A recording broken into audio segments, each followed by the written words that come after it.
بسم الله الرحمن الرحيم. لا أقسم بهذا البلد وأنت حل بهذا البلد ووالد وما ولد لقد خلقنا الإنسان في كبد أيحسب أن لن يقدر عليه أحد يقول أهلكت مالا لبدا أيحسب أن لم يره أحد ألم نجعل له عينين ولسانا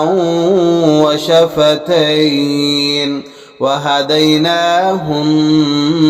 النجدين فلاقتحم العقبة وما أدراك ما العقبة فك رقبة أو إطعام في يوم ذي مسغبة يتيما ذا مقربة أو مسكينا ذا متربة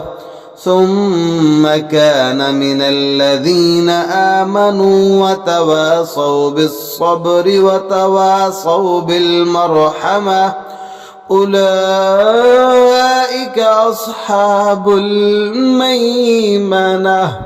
والذين كفروا بآياتنا هم أصحاب المشأمة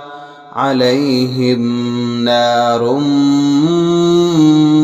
مؤصدة.